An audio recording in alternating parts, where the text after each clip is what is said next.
Hello' বন্ধু বান্ধৱীসকল, Assam first ইনফৰ্মেশ্যনলৈ স্বাগতম জনাইছোঁ। আজি 18 অক্টোবৰ 2022 আৰু গ্ৰেড 4 ৰিজাল্ট ঘোষণা কৰা হৈছে ইতিমধ্যে। আৰু আপোনালোকে যদি ৰিজাল্টসমূহ কোনোবাই চাবলৈ পোৱা নাই, মই কেনেদৰে চাব লাগে মই দেখুৱাই আছোঁ। প্ৰথমে সেবাৰ ৱেবছাইটলৈ যাব,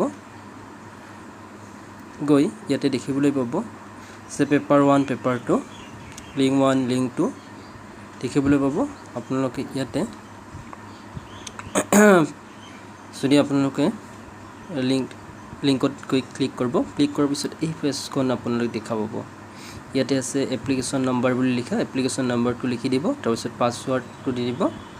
আৰু যদি আপোনালোকে পাহৰিছে পাছৱাৰ্ড, ফৰগেট পাছৱাৰ্ডটো মাৰি দিব। এনেকৈ আপোনালোকে লগ ইন কৰিব। লগ ইন কৰিলে দেখিবলৈ পাব আপোনালোকৰ ৰিজাল্টসমূহ। আৰু এনেকৈ যদি লিখা আছে qualified for next level of test, তেতিয়াহ'লে জানিব যে আপুনি কোৱালিফাইড হৈছে নেক্সট লেভেলৰ এক্সামৰ বাবে আপুনি সাজু হ'ব লাগে।